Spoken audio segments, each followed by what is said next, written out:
하나님께서 주시는 말씀 사무엘하입니다. 사무엘하 24장 사무엘하 24장 10절에서 17절까지의 말씀입니다. 구약성경 사무엘하 24장 10절에서 17절까지의 말씀을 한 절씩 교독합니다. 다윗이 백성을 조사한 후에 그의 마음에 자책하고 다윗이 여호와께 아뢰되 내가 이 일을 행함으로 큰 죄를 범하였나이다. 여호와여 이제 간구하오나니 중의 죄를 사하여 주옵소서. 내가 심히 미련하게 행하였나이다 하니라. 다윗이 아침에 일어날 때에 여호와의 말씀이 다윗의 선지자께 선지자 갓에게 임하여 이르시되 가서 다윗에게 말하기를 여호와께서 이와 같이 말씀하시기를 내가 내게 세 가지를 보이노니 너를 위하여 너는 그 중에서 하나를 택하라. 내가 그것을 내게 행하리라 하셨다 하라 하시니 다시 다윗에게 이르러 아뢰어 이르되 왕의 땅에 7년 기근이 있을 것이니까 혹은 왕이 왕의 원수에게 쫓겨 석 달 동안 그들 앞에서 도망하실 것이니까 혹은 왕의 땅에 4달 동안 전염병이 있을 것이니까 왕은 생각하여 보고 나를 보내신 이에게 무엇을 대답하게 하소서 하는지라. 다윗이 갓에게 이르되 내가 고통 중에 있도다. 청하건대 여호와께서는 긍휼이 크시니 우리가 여호와의 손에 빠지고 그가 사람의 손에 빠지지 아니하기를 원하노라 하는지라.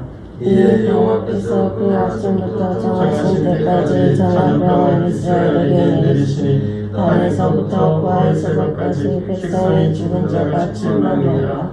천사가 예루살렘을 향하여 그의 손을 들어 멸하려 하더니 여호와께서 이 재앙 내리심을 이웃치사 백성을 멸하는 천사에게 이르시되 족하도다. 이제는 내 손을 거두라 하시니 여호와의 사자가 여부스 사람 아라우나의 타작마당 곁에 있는지라. 다윗이 백성을 치는 천사를 보고 곧 여호와께 아뢰어 이르되 나는 범죄하였고 악을 행하였거니와 이 아무리는 무엇을 행하였나이까. 청하건대 주의 손으로 나와 내 아버지의 집을 지소서 하니라. 아멘. 여러분 먼저 말씀을 듣기 전에 오늘 먼저 자기를 칭찬하면 좋겠어요. 나를 칭찬하고 또 나를 위로해주면 좋겠습니다. 이렇게 우리 칭찬하고 위로하겠는데요. 순간 생각해보면 아마 지나온 삶이 살아온 삶이 쭉 주마등처럼 이렇게 영화의 필름처럼 쭉 지나가실지도 모르겠는데요. 그 삶 속에는 아픔도 있었고 고통도 있었고 눈물도 있었을 것입니다. 그렇게 살아오셨죠. 그런 나에게 잘했어, 고생했어 라고 이렇게 나를 가슴을 쓰다듬어주면서 한번 말씀해보세요. 한번 해보세요. 이렇게 가슴을 쓰다듬으면서 잘했어, 고생했어, 정말 고생했어 그러고 이렇게 한번 말씀 왜 안 하셔요? 말씀 좀 하시게 돼요. 잘했어, 고생했어, 정말 고생했어. 한번 이번에는 나를 칭찬하고 위로했으니까 우리 옆에 분들도 한번 위로해 주겠는데요. 수고 많았습니다. 고생했습니다. 이렇게 한번 우리 인사 한번 할까요? 수고 많았습니다. 수고 많으셨습니다. 고생했습니다. 수고 많으셨습니다.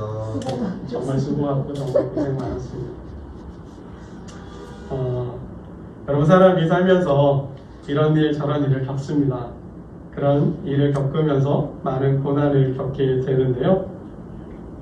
솔직히 고난을 누가 겪고 싶어서 겪는 사람이 있겠습니까?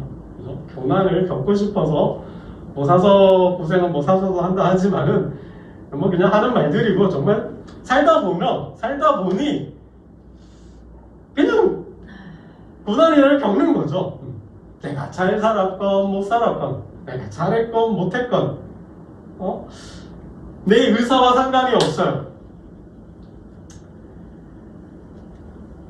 그냥 내 의사와는 내 계획과는 의도와는 상관없이 그냥 살면서 그냥 겪는 거예요. 그냥 고난인 거죠. 고난을 안 겪고 살 수는 없다는 거죠. 그냥 뭐 철학을 들먹이고 뭐 어떤 종교를 사상을 들먹이지 않아도 그냥 힘들잖아요, 그죠? 그냥 힘들어. 아까 저희 예배 드리기 전에 이렇게 말씀을 준비하고 있는데 둘째 녀석이 학교에서 돌아왔어요. 이제 뭐 손하고 발도 씻고 이제 옷도 갈아입고 저한테 다가오더니 덥석 어깨 동물을 툭 하는 거예요. 손을 얹어서 어깨 동물을 툭 하더니 제 얼굴을 빤히 쳐다보면서 아빠 이렇게 배우는 게 힘들지? 그러는 거예요.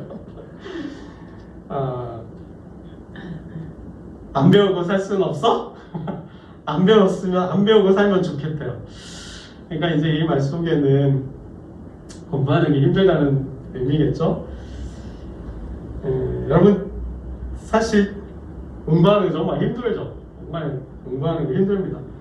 저도 학창 시절을 생각해 보면 정말 공부하는 게 힘들었던, 진짜 아침, 점심, 저녁 도시락 3개씩 싸들고 다니면서 별보기 하면서 학교 다녔던 기억이 납니다.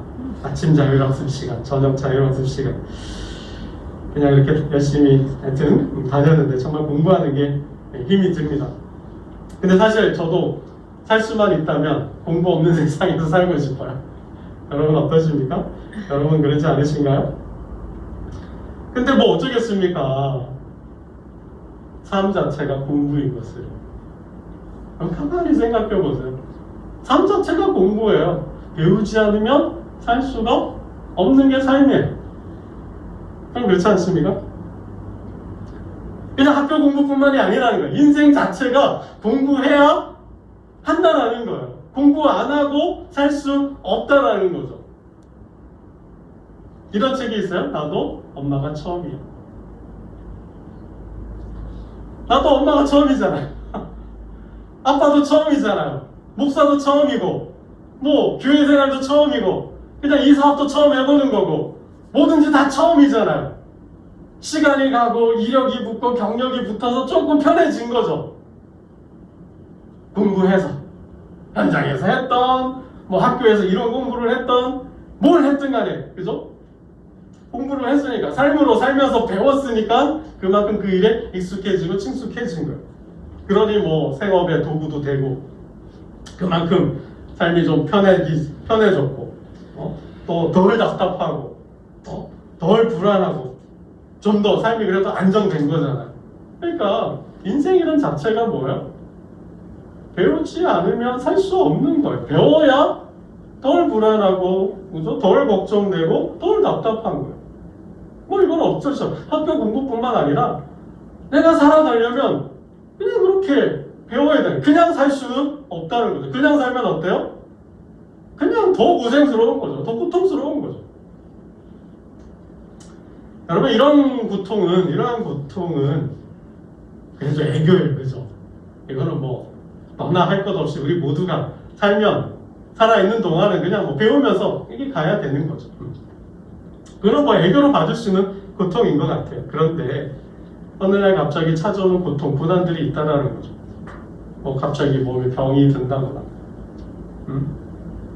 원치 않게 뜻하지 않게 사업에 실패한다거나 뭐 시험에 떨어졌어요. 취직 시험에, 뭐 대학 입학 시험에, 공무원 시험에 정말 그렇게 열심히 준비했는데 시험에 떨어졌어요. 실패하는 거죠. 사람 잘못 만나서, 한 번 잘못 만나서, 친구 잘못 만나가지고 뭐 가사를 탕진했어요. 뭐 거리에 나앉는 일도 있지 않습니까? 정말 뜻밖의 사건 사고로 큰 아픔을 겪을 때가 있어요. 지금 코로나 시대에 코로나로 인해서 가족을 잃은 사람도 있잖아요. 그 코로나 때문에 사업이 안 돼서 문을 닫은 사람들이 얼마나 많습니까? 그럼 전쟁이 일어나서 끌려나가야 됐고 그냥 죽어야 됐어요. 여러분 이러한 인생을 이러한 고난을 우리 여러분 어떻게 이해할 수 있냐는 거예요. 그냥 어느 날 갑자기 전쟁이 났어요. 그냥 고난을 당하는 거죠. 뭐 코로나 누가 계획했나요? 뭐 내 인생에 코로나라는 게 있었나요? 그냥 살다 보니 코로나라는 게 질병이 왔고 그것 때문에 그냥 어려워졌어. 그냥 뭐 가족도 잃었어요. 병도 들었어요. 그리고 뭐 어떻게 이해를 하고 해석을 하겠습니까? 지금 뭐 태풍 시즌이어가지고 뭐 태풍들이 오는데 그 태풍으로 뭐 폭우가 나고 산사태가 나고 뭐 침수가 당해서 목숨을 잃었어요. 여러분 이거 뭐 어떻게 이해하실 거예요? 제가 들은 가장 황당한 사건은 삶을 기간해서 어떤 사람이 옥상에서 뛰어내렸는데 마침 그 순간에 지나가다가 떨어지는 사람하고 부딪혀서 죽었어. 여러분 이게 뭐죠? 이게 뭐죠? 여러분 이런 일들이 있잖아요. 정말 안타까운 가슴 아픈 일들이 있잖아요. 여러분 우리는 이런 일을 갑자기 나에게 닥쳐온 그 고난과 고통을 겪을 때 우리는 이런 질문을 던지죠. 내가 왜 이런 고난을 겪어야 하는가? 내가 왜 이런 고난을 겪어야 하는가? 질문하게 되잖아요.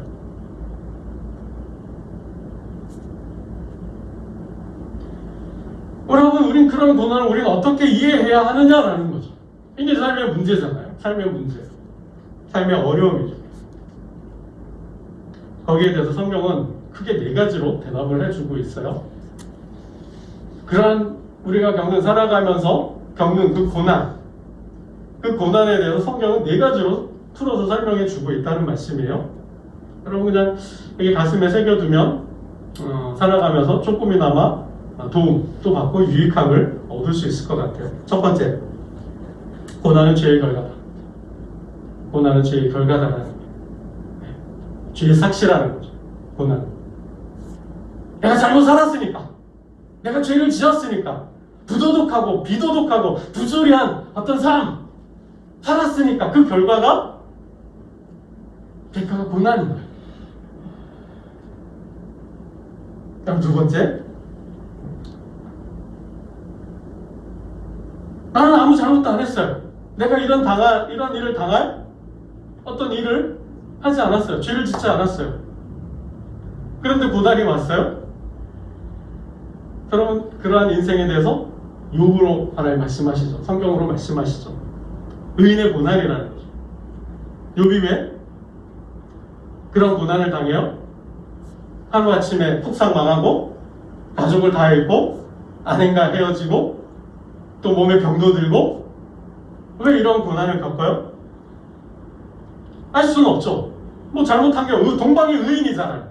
그냥 착하게 선하게 의롭게 바르게 베풀면서 나누면서 이렇게 잘 살았어요. 근데 그런 고난이 왔어요. 의인의 고난이라는 거죠. 누가 공격했어요? 사단이 공격했다라는 거예요. 사단이 공격했다. 시기하고 질투해서. 그럼 사단의 공격이 있어요. 그래서 사단의 공격으로 인한 고난이 있다라는 거예요. 예수님께서 광야로 나가셨잖아요. 고난을 받으시잖아요. 사단에게 시험을 당하시잖아요. 사단의 시험, 사단의 공격이 있어요. 사도 바울도 고난을 당했어요.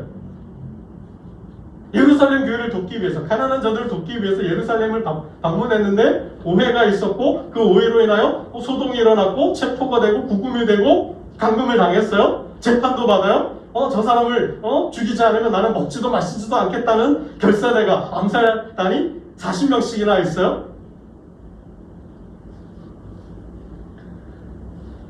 여러분 사단은 그렇게 세상의 악인들을, 세상의 악한 군주들을, 악한 사람들을 동원해서 공격해요. 의인의 고난이에요. 하나님의 백성들이 겪는 고난이 사단의 시험이라는 거죠. 이 두 번째요. 세 번째는 원인을 알 수 없는 똑같은 고난이에요. 사단의 공격. 이것도 영적으로 깊이 묵상하지 않으면 깨달을 수 없는 거죠. 원인을 알 수 없는 의인의 고난이에요. 이 세 번째는 똑같이 동일하게 원인은 알 수 없지만 하나님의 영광을 위한 고난이 있다는 거예요. 하나님의 영광을 위한 고난이 있다는 거예요. 예수님께서 제자들과 길을 가셔요. 그 길에서 지팡이를 잡고 앞을 못 보는 사람이 지팡이로 이렇게 길을 치면서 가는 거죠. 그 소경을 보고 제자들이 뭐라 그래요? 왜 이 사람은 날 때부터 소경이었는데 이 사람이 맹인이 된 것이 누구의 죄 때문입니까? 이 사람이 맹인으로 난 것이 누구의 죄로 인함이니까? 이렇게 주님께 물었어요. 자기니까. 그의 부모니. 자기 죄 때문에 저 사람이 앞을 못 보고 태어난 것입니까? 아니면 그의 부모 때문에, 그의 부모 잘못으로 그 사람이 맹인으로 앞을 보지 못하는 사람으로 태어났습니까? 그럼 주님 뭐라 하셔요? 이 사람은 그 부모의 죄로 인한 것이 아니고 그 사람 자신의 죄도 아니다. 원인은 불문하셨어요. 불문에 붙이신 거죠. 그 원인에 대해서 말씀하지 않으셨어요. 그 원인이 중요한 게 아니죠. 이 사람이 앞을 못 보는 거, 지금 당한 이러한 어려움과 고난은 하나님의 영광을 위합니다. 하나님께서 그의 고난을 사용하실 것이다. 하나님께서 그의 고난을 이용하셔서 영광을 드러낼 것이다. 그러니까 고쳐주시고 역사하셔서 하나님께서 그 사람을 통해 일하실 것이라는 거죠. 하나님께서 그 사람을 통해 하나님 나라를 세울 것이고 하나님께서 그 사람을 이용해서 이루실 하고자 하실 뜻이 목적이 이유가 있다라는 거죠. 그게 더 중요하다는 거죠. 여러분 이러한 또 하나의 케이스가 나사로잖아요. 나사로는 주님이 사랑한 제자예요. 근데 갑자기 병이 들었어요. 시름시름 앓아요. 죽어가요. 그 누이 마르다 마리아가 인편에 주님께 이 소식을 알리잖아요. 빨리 주님 와주십시오. 주님이 사랑하시는 제자 나사로가 우리 오라비가 죽어가고 있습니다. 근데 주님 바로 안 가셨잖아요. 이틀을 더 뽑으셨어요. 그리고 제자들과 함께 가요. 그래서 제자들에게 뭐라 하셔요? 이 병은 죽을 병이 아니다. 하나님의 영광을 위함이다. 이제 하나님의 아들이 이로 말미암아 영광을 받게 될 것이다.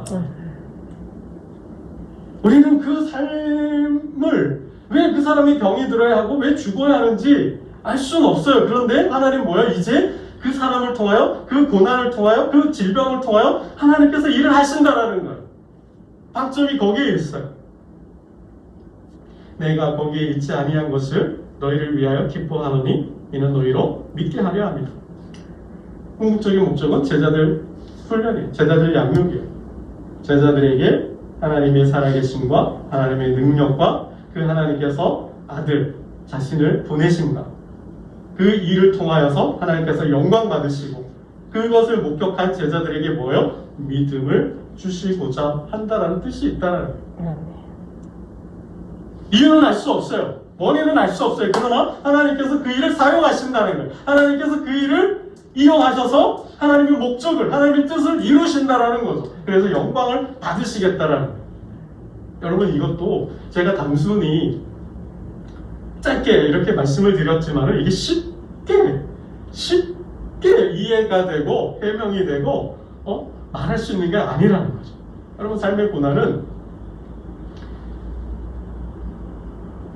여러분 깊은 성찰이 필요하다라는 거예요. 제가 단순화시켜서 이론화해서 말씀을 드린 거지만 깊은 삶의 성찰을 하는 가운데 속에서 나를 들여다보지 않으면 통합적으로, 통전적으로, 종합적으로 삶을 통찰하지 않으면 알 수 없는 고난들이라는 거예요. 아무리 풀려고 애를 써도 풀 수 없는 수수께끼와 같아요. 여러분 한 사람의 고통과 고난을 이해하기 위해서는 유전학과 생물학도 알아야 돼요. 제가 공부해 보니까 유전학과 생물학도 알아야 되고요. 더 나아가서 성격 심리학과 발달 심리학도 알아야 돼요. 그 사람이 어느 집, 누구 집 자식이, 부모가 누구였고 그 부모의 성격은 어땠고 그 부모님의 양육 스타일은 어땠고 가정 환경은 어땠는지 그 사람이 그 가정이 살았을 때 시대의 역사적인 사회적인 문화적인 배경은 어땠는지 이 모든 환경적인 요인과 그 사람이 타고나는 유전적인 소질과 기질과 그러면서 자라나면서 만들어진 성격 그 시대를 살았던 역사 그러면서 그 사람이 가졌던 생각 그 생각이 그의 삶에서 환경과 어떻게 상호작용해서 나타났는지 이 모든 걸 다 알아야 돼. 여러분 이게 쉽게 해결이 안 된다는 거예요. 그래서 설명이 안 된다는 거예요. 그래서 근데 중요한 것은 목적이 그래서 뭐예요? 그럼 다 알 수 없지만 하나님께서 지금 그 일을 통하여 사용하신다. 여기에 방점이 있다. 그래서 원인은 알 수는 없지만 하나님의 영광을 위한 고난이 있다라는 거예요. 여러분, 네 번째는 하나님이 계획하시고 의도한 고난이 있다라는 거예요. 하나님이 계획하시고 의도한 고난이.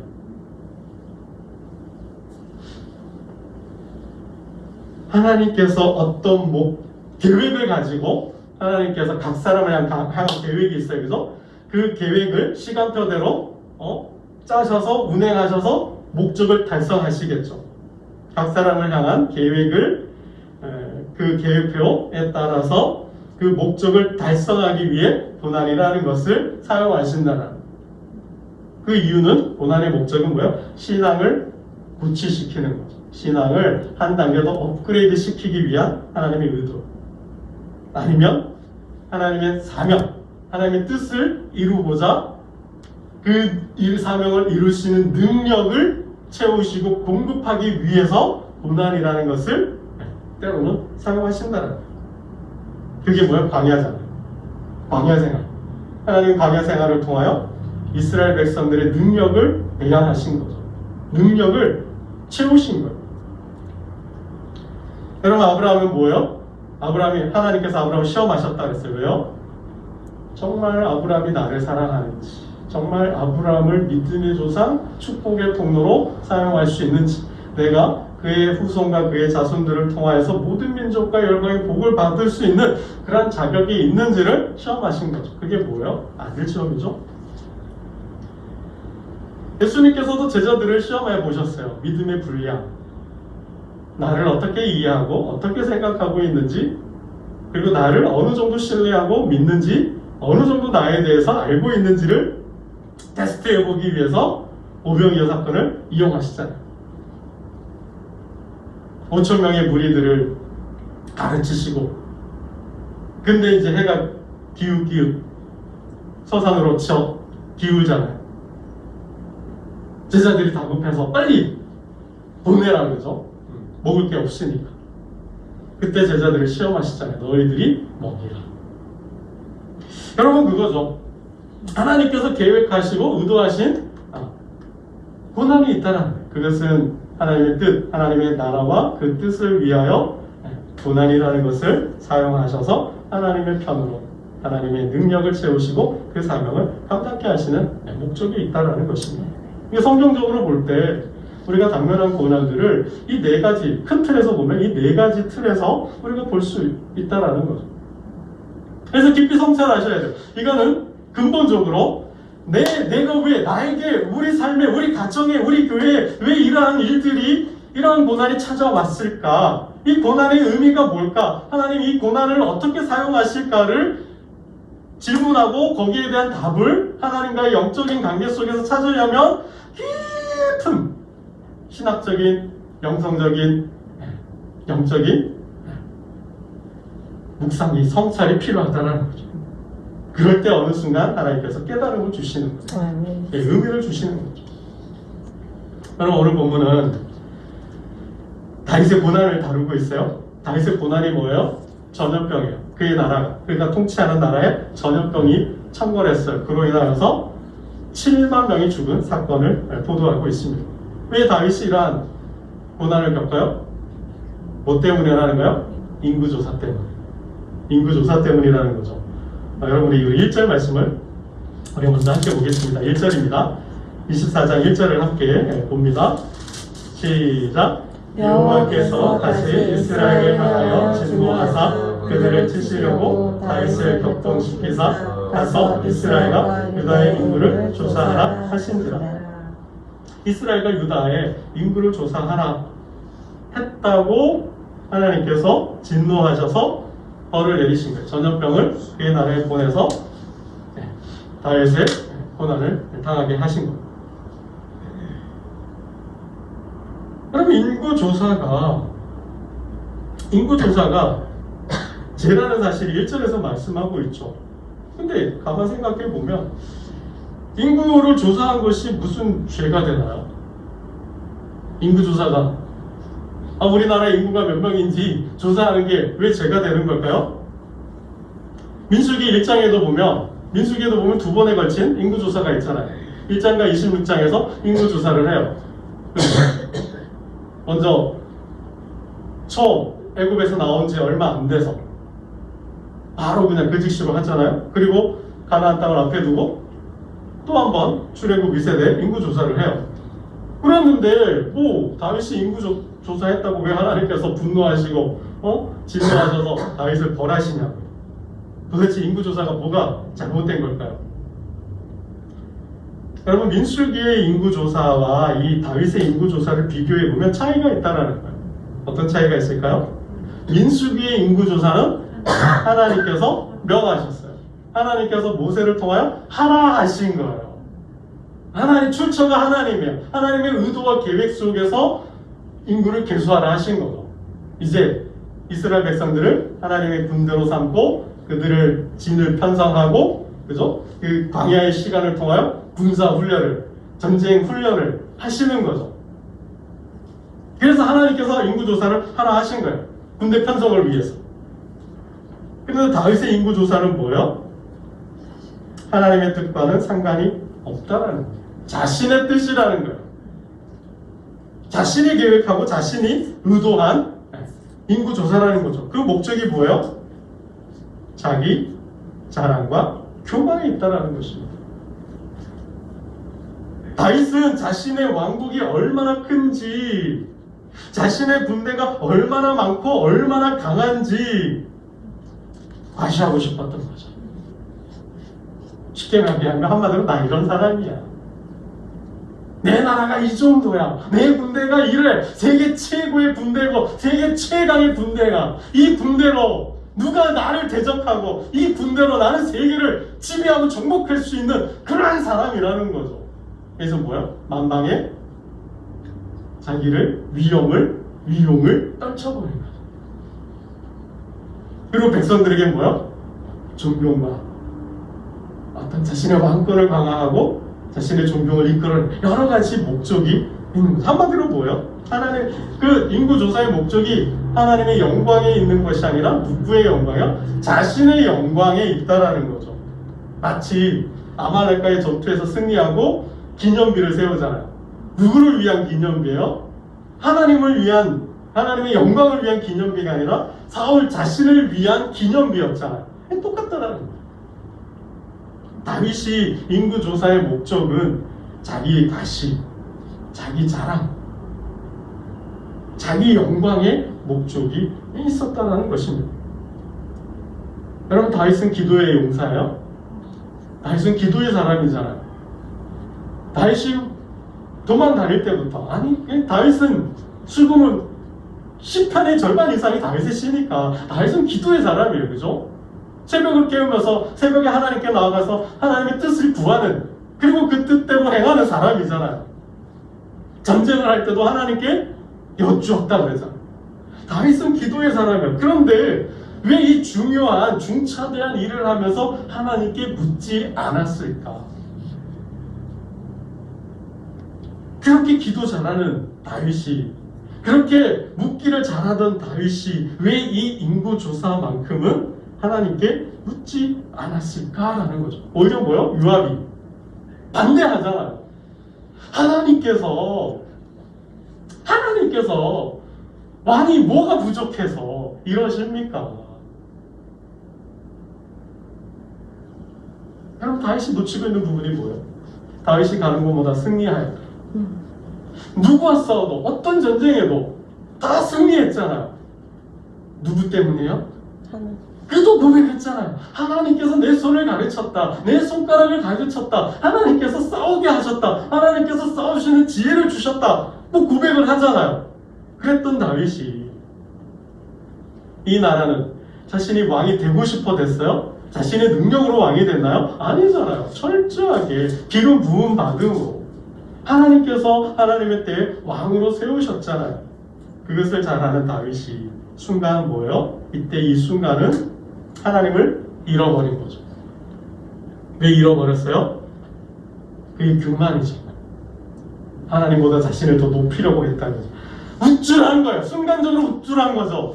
하나님께서 도우시고 하나님께서 역사하셔서 하나님께서 나에게 왕권을 주시 왕으로 세우셨고 하나님께서 나에게 영적인 리더십, 영적인 파워를 주셔서 모든 고난을 이기고 모든 싸움에서 승리케 하고 이 나라를 경영하게 하셨는데 순간 뭐요? 우쭐해서 하나님을 잃어버렸어요. 자기 일을 하나님보다 더 높이 세운 거죠. 그리고는 뭐요? 하나님을 드러내려는 게 아니라 자기를 드러내고 자기를 과시하고 자신의 위엄을 통해서 자신이 통치하려고 그리고 그 나라를 자신의 나라로 삼으려고 했다는 이게 죄라는 것입니다. 여러분 왜 다윗이 이 마음을 품었을까요? 바세바를 범할 때와 똑같은 거죠. 순간 정욕에 미혹이 되었던 것처럼 이 순간도 뭐야? 사단에 미혹된 거죠. 역대상 21장 1절에 보면 사단이 다윗을 충동했다고 말하고 있습니다. 오늘 본문은 그들을 치시려고 다윗을 격동시키사 그랬는데 사단이라는 표현이 빠졌지만 역대상 21장 1절에는 사단이 다윗을 충동했다라고 말씀하고 있어요. 여러분 사람이 죄를 짓는 게 자범죄도 그러니까 영적인 죄가 있는 거죠. 사단의 공격이 있다는 거예요. 여러분 인간은 아담의 타락 이후로 죄성을 가지고 있어요. 그 죄성을 누가요? 사단이 공격하는 거예요. 사단이 유혹하는 거예요. 그래서 내가 가지고 있는 그 죄성과 사단의 유혹이 맞부딪힐 때 사단의 공격에 유혹에 미혹이 되어서 넘어가는 거죠. 그럴 때 뭐가 돼요? 죄를 짓게 된다는 것입니다. 여러분 그래서 사단은 항상 그 사람의 약점을 파고들어요. 그 사람의 약점을 공격해요. 그것이 감정이면 감정으로 공격하고요. 그 사람의 욕심과 욕망이 있다면 그것을 자극하고요. 그것을 충동질해서 그 일을 하게 하는 거죠. 여러분 다윗은 아마 이 죄를 지었던 것은 모든 주변의 족속들, 모든 나라들을 격파하고 그리고 지중해의 최고의 국가로 우뚝 섰을 때일 것 같아요. 다윗은 거듭된 전쟁에서 승리했어요. 누구와 싸워도 승리했어요. 그런 막강한 군대와 군사들을 충동스러운 신하들을 데리고 있어요. 뿐만 아니라 그런 안정 속에서 국가가 번창하는 거죠. 그 순간이죠. 그 순간 서 있을 때 가장 생애 최고의 순간에 있을 때 가장 잘 나가고 있을 때 순간 뭐요? 사단은 생각을 딱 넣는 거죠. 교만하게 넌 그런 사람이라는 거죠. 내가 했다라는 거죠. 그래서 나를 자랑하고 싶은 거예요. 나를 과시하고 싶은 거예요.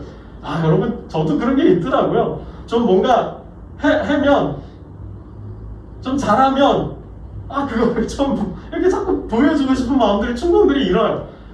그게 참 잘 안 돼요. 통제하고 관리하기가. 남들보다 조금 잘한다 그러면 조금 우쭐해가지고 그거를 막 어떤 식으로든 막 보여주려고 무의식에서부터 막 한영나는 제 자신을 느낄 때가 있어요. 그거죠. 그거를 조심해야 한다는 거예요. 순간 넘어가서 눈이 가려지면 어떻게 해요? 하나님보다 높이 들어요. 하나님은 사라져요. 그러면서 어떻게 해요? 자기를 드러내는 거죠. 그래서 모든 영광을 자신이 취하게 된다는 것입니다. 여러분 말씀을 맺겠습니다. 서두에도 말씀드렸던 것처럼 삶은 어려워요. 삶 자체가 고난이에요. 어려워요. 근데 하루 살기도 참 힘든데 뜻하지 않았던 생각지 않았던 갑작스러운 고난을 만날 때가 있어요. 그럴 때 뭐예요? 우리는 질문해야 돼요. 그 고난의 의미를 찾아야 돼요. 하나님과 깊은 영적으로 씨름하면서 그럴 때 하나님 주시는 깨달음이 있을 것이에요. 그때 하나님께서 만일 그 고난은 너의 죄 때문이다 말씀하신다면 어떻게 해요? 바로 그 자리에서 보복해요. 엎드려서 하나님께 용서를 구해요. 여러분 다윗이 잘하는 게 그거죠. 그래도 그나마 성군이 될 수 있었던 건 바로 다윗의 그 회개의 능력이라는 것입니다. 여러분 우리 10절 말씀 볼까요? 10절 말씀을 보겠습니다. 그 갓 선지자를 보내서 세 가지 징벌 중에 하나를 택하라 하죠. 7년의 기근과 대적의 원수의 쫓김과 또 사흘의 전염병이었는데 전염병을 택하자 그의 나라에 전염병이 일어났고 그로 인해서 많은 사람이 죽는데요. 그것을 보고 다윗의 고백이죠. 우리 10절 말씀을 보겠습니다. 10절입니다. 10절 시작. 다윗이 백성을 조사한 후에 그의 마음에 자책하고 다윗이 여호와께 아뢰되 내가 이 일을 행함으로 큰 죄를 범죄하였나이다. 여호와여 이제 간구하옵나니 종의 죄를 사하여 주옵소서. 내가 심히 미련하게 행하였나이다. 하나님 주시는 거죠. 17절 읽고 말씀을 맺겠습니다. 17절입니다. 시작. 다윗이 백성을 치는 천사를 보고 곧 여호와께 아뢰어 이르되 나는 범죄하였고 악을 행하였거니와 이 양무리는 무엇을 행하였나이까. 청하건대 주의 손으로 나와 내 아버지의 집을 씻소서 하니라. 여러분, 죄는 내가 지었는데 아무 죄 없는 백성들이, 아무 죄 없는 저 사람이, 아무 죄 없는 저 공동체가 고난을 당하고 있는 거예요. 여러분, 이러한 신앙의 양심이죠. 하나님께서 깨우쳐 주실 때, 생각나게 하실 때 바로 그 자리에서 다윗처럼 부복하고 하나님 앞에 용서를 구한다면 하나님 그 죄를 풀어주시는 거죠. 그리고 삶을 다시 회복시켜 주시는 거죠. 여러분, 누구나 실수할 수 있어요. 잘못할 수 있어요. 사단의 게임에 넘어가서 큰 죄를 지을 수 있어요. 그로 인하여 고통을 당할 수 있지만 그때 성령께서, 하나님께서 깨우쳐 주신다면, 회개만 한다면 다시 하나님과의 관계가 회복이 되고 하나님께서 예비하신 그 복을 누릴 줄로 믿습니다. 기도드리겠습니다. 하나님 아버지, 감사합니다. 왜 나만 겪는 고난이냐고 부르짖고 원망하며 아우성을 치지만 하나님은 감당할 만한 시험을 주신다 하셨고 고난을 당할 때 피할 길도 열어주신다 하셨습니다.